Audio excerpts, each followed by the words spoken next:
नमस्कार, सत श्री अकाल सभी भावी अध्यापकों को नमस्कार। धीरे धीरे दिन नजदीक आ रहे हैं क्योंकि जनवरी में आपका मैन का पेपर, मैन बोलते हैं रीट पात्रता के बाद में हम मैन बोलने लगे तो मैन ही आप समझने लगे। वो जो मैन पेपर है वो जनवरी के अंदर है।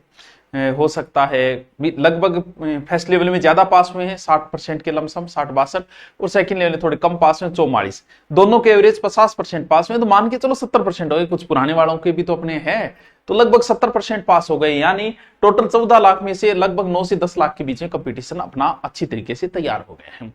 अब इसको आगे अच्छा भला समय मिल गया, जनवरी है, जनवरी में आराम से, क्योंकि इस आगे जो पेपर है ना मैंने उसमें जीके का बहुत बड़ा रोल है। जीके का हो गया एक आपका सब्जेक्ट, अब हिंदी है, हिंदी वाला अपने सब्जेक्ट में मजबूत है, संस्कृत वाला अपने में है, एसएस वाला अपने के अंदर है। तो एक तो जिनका कई बार क्या, वैसे तो आप माइंडली प्रिपेयर थे, जिसका हो रहा था उसे पता था नहीं, लेकिन फिर भी कोई अगर नॉर्मलाइजेशन, क्योंकि इसमें सब्जेक्ट वाइज नॉर्मलाइजेशन किया गया है, नॉर्मलाइजेशन की वजह से अगर कोई रह गया तो हो सकता है दुख हो भी जाए। और इसमें यह ना माने कि भी मैं पढ़ाई में कोई कमजोर हूं क्या, और मेरा क्या होगा, और इतने लोग पास हो गए, ये एक संयोग है, कई बार हो जाता है। जरूरी नहीं है कि आपका रीट में पास नहीं तो आप कुछ न बन पाओ। कई बार क्योंकि पेपर के 2-3 घंटे ही महत्वपूर्ण होते हैं, आपने तैयारी कितनी की इसका इतना बड़ा रोल नहीं होता। बड़ा रोल जो है वो पेपर में बैठ के, हो सकता है उस समय आपसे सही ओएमआर नहीं भरी गई होगी तो बहुत सारे स्टूडेंट आए, मुझे पता है, जिनको मैंने बताया पहले दिन कि इस तरीके से पेपर करना है, पहली लैंग्वेज ये, दूसरी, फिर भी गड़बड़ कर दी, तो उनको वो खुद की गलती है, ना कि उनकी तैयारी कोई कमजोर थी, तैयारी उनकी अच्छी थी, लेकिन पेपर में घबराहट हो गई, या पेपर को सही तरीके से नहीं भर पाए, या ओएमआर नहीं भर पाए, या लेवल फर्स्ट सेकंड नहीं भर पाए, इस वजह से हो गया। तो देखो अब तो रीट आगे वाली में तो बहुत समय लगेगा, तो अभी आप अपना रथ जो है वो किसी दूसरी तरफ मोड़ लो, कोई बात नहीं है इसमें। ये नहीं कि मैं बीएड कर ली तो मैं 4th ग्रेड की तैयार हूं, सरकारी नौकरी से मतलब रखो, वो चाहे किसी भी ग्रेड की होगी, सरकारी नौकरी सरकारी, बस सरकारी ज्वाई सरकारी ज्वाई। अब मान ली कि आपका सपना अध्यापक बनने का है तो कौन सा यार, अभी उम्र बीती जा रही है, अध्यापक बाध्य बन जाना। भाई नहीं हुआ है, उनको कहीं ना कहीं अपना माइंड को खराब न करिए, कोई बड़ी बात नहीं है, नहीं हुआ होगा, आगे हो जाएगा। लेकिन ये मेरी सांत्वना मान लो, और मैं क्या कर सकता हूं, मैं ये थोड़ी कहूंगा आप कमजोर हो, ये हो वो, कोई नहीं बोलेगा ये बात। तो आपको तो आप इतना विवेक आपका भी, आपने बीएड बीएसटीसी कर रखी है कि ठीक है भी नहीं हुआ 4th ग्रेड की तैयारी कर लेते हैं, क्यों, क्योंकि अपने आप को भी मैनेज करना है, परिवार वालों के ताने भी सुनने को, क्योंकि लगभग मान के चलो कि पास हो गई, एवरेज जिसने थोड़ा बहुत बड़ा पास हो गया, जो नहीं हुआ उसका रीजन ये था कि वो सही से कहीं ना कहीं उसने पेपर में गलती की है, इस वजह से उसका नहीं हुआ है, लगभग जिसने थोड़ी बहुत तैयारी थी। तो ये तो चलो हो गया, अब हमें आगे तैयारी करनी है लेवल फर्स्ट की, दोनों में है, लेवल फर्स्ट में, लेवल सेकेंड में। सर तैयारी में क्या करें, क्या करें भैया, एक तो बढ़िया बुक ले आओ। हाँ, आप ये कमेंट जरूर करके बताना मुझे, क्योंकि लास्ट टाइम में मैंने शिक्षण विधियां वगैरह करवाई थी ताकि आपका पेपर पास हो जाए, तो मुझे कमेंट करके बताइएगा कि पेपर आपका पास हो गया, हमारा उसका कितना रोल हुआ, थोड़ा बहुत वो भी बता दीजिएगा, ओनली यहाँ कमेंट करके, हमें थोड़ा सा अच्छा लगेगा, मोटिवेट होंगे। और क्लासें अपनी चली रही है, जो रीट एसएस से है, जो बच्चे रीट एसएस से हैं, वो एसएस की हिस्ट्री की क्लास सुबह आती है, पढ़ो उसे बढ़िया तरीके से, उसका रोज अध्ययन करो, क्योंकि आपको इंडिया हिस्ट्री मारेगी। राजस्थान वाला सबने रट रखा है, इंडिया का एसएस वालों के लिए हिंदी की क्लास चली रही है यूट्यूब के ऊपर, आराम से लीजिएगा क्लास। एक अलग से एक पोर्शन लगता है आपके, देखो शैक्षिक परिदृश्य और जीके, उसमें जीके के तो मात्र 9 ही टॉपिक है, मात्र कितने टॉपिक है, 9 ही टॉपिक है जीके के ओनली, और शैक्षिक परिदृश्य के टॉपिक लगते हैं, इसके अलावा पॉलिटिकल लगती है, यानी ये टॉपिक रीट लेवल फर्स्ट में तो 80 नंबर को कवर करता है, और रीट लेवल सेकंड में 50 नंबर को। सर ये कौन सा है, अभी बताता हूं कौन सा है, देखो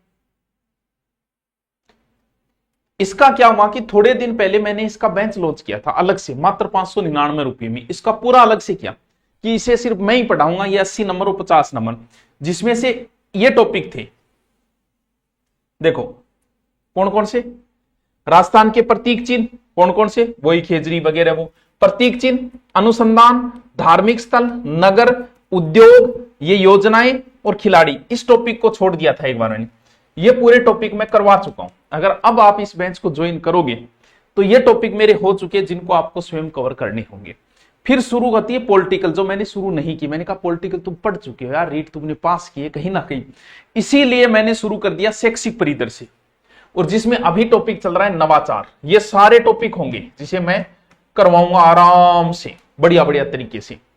अगर आप इसको लेना चाहते हो कि सर रीट में ये टॉपिक है, बढ़िया बात है, 80 नंबर तैयार हो जाएंगे, 50 नंबर तो श्योर हो कि समझाओगे तो बढ़िया ही होगा, तो ये अगर आप लेना चाहे तो सीधा धुरीना पे जाके गुरु नोट्स का ले सकते हो। अब अगर आप रीट आपका अनुपर्ति में हो गए तो आ जाइएगा, फ्री पढ़िएगा 3-4 महीने और जाइएगा। ऑफलाइन आना चाहते हो तो 3-4 महीने में जीके वगैरह ऑफलाइन पढ़ के आप जाइएगा। लेकिन अगर लगता है कि जरूरत नहीं है तो आप ऑनलाइन ले सकते हो। ऑनलाइन किसी का भी अभी ऑफर में कर दिया, पहले इसकी 1200 थी फीस, क्योंकि आज खुशी खुशी है, आपका भी पेपर पास हुआ तो आपकी भी खुशी है, तो हम भी उस खुशी में शामिल हो जाएं कि आप हमारे पास पढ़ो, हमें भी अच्छा लगे कि सर आपसे मैंने, जब बच्चा कोई मिलता है कहता है सर आपसे मैंने ऑनलाइन कोर्स लेके ये नौकरी लगा था, तो हमारा भी योगदान होना चाहिए इसके अंदर। तो 999 रुपये में आपकी मैथ साइंस का लेना चाहो, चाहे हिंदी का लेना चाहो, चाहे संस्कृत का, चाहे रीट लेवल फेस्ट का, जैसे ही चाहे इंग्लिश का, जिसकी आपकी इच्छा हो, जैसे ही आप ऊपर जाके सर्च करोगे धुरीना में, हाँ आपको नोट्स, वो तो मैं भूल ही गया मेन चीज, तो शैक्षिक परिदृश्य के नोट्स, ये एक ऐसा टॉपिक है जो आपने नहीं पढ़ा। कौन से टॉपिक? इस बेंच में तो मैं करवा रहा हूं, लेकिन मेरे नोट्स भी तो होंगे। ये पूरे नोट्स आपको शैक्षिक परिदृश्य नाम से धुरीना पीडीएफ में भी मिल जाएंगे और गुरु नोट्स में भी मिल जाएंगे। पूरे ये नोट्स फ्री है, इनको बढ़िया से तैयार कर लो, ये पोर्शन आपको बहुत आगे ले जाएगा। जीके है वो एक अलग है, लेकिन शैक्षिक परिदृश्य तो नया हो गया मैन के लिए। ये पूरी पीडीएफ पड़ी है, धुरीना पे डाल दी जाएगी। ऑनलाइन कोर्स लेना चाहो तो उस कोर्स में तो मैं करवाऊंगा, और आपके गुरु नोट्स के ऊपर भी किसी को चाहिए तो वहां से देख के पूरा फ्री है। इन टॉपिक को बनाओ, एक साथ ही 113 पेज की इतने पूरा मैटर है इसके अंदर, तो वो आपके लिए पूरा का पूरा फ्री। इसके अलावा यूट्यूब पे क्लास चलती है, हिंदी की क्लास लिया करो, जीके की लिया करो, इंडिया हिस्ट्री एसएस वालों चूक न जाना, ढंग से पढ़ लो, और नोट्स पूरे के पूरे आपके पड़ी हैं। तो ऑफलाइन जो भी आना चाहे वो आके पढ़ सकता है, वरना ऑनलाइन तो ऑप्शन है। ये कि ऑनलाइन में जो सब्जेक्ट नहीं आता वो पढ़ो, पूरा कोर्स, क्योंकि आपने प्री पास की तो आपको कुछ तो आता होगा। तो आप सबको ढेर सारी शुभकामनाएं रीट एग्जाम पास करने के लिए। अब जी जान करके मेहनत करके 5-7 महीने की मेहनत कर लो। 5-7 महीने के लिए सब कुछ छोड़ दो, जिंदगी में सब कुछ कर लिया, अब 5-7 महीने की सिर्फ मेहनत कर लो और बढ़िया नौकरी, बढ़िया सरकारी नौकरी, आराम से सरकारी स्कूल में जाना आना, कोई टेंशन नहीं, कोई प्रेशर नहीं। तो आनंद ही आनंद है, ढोल नगाड़े बजाएंगे आपके, आराम से स्वामणी करेंगे, हम भी आएंगे उसमें। तो बढ़िया तैयारी के लग जाओ, अच्छी बुक ले आओ। और सर आपकी भी बुक आती है क्या? बिल्कुल, शैक्षिक परिदृश्य की अलग से बुक आती है, मनोज जी सर की लिखी हुई, बहुत पिछली बार तो बहुत बुक बिकी थी, वो लगभग बच्चों के पास नहीं है उनके लिए, तो वो भी आपके पीडीएफ डाल दी जाएगी। ठीक है, ओके, थैंक यू। कमेंट करके बताइएगा जिस जिसका पास हो गया।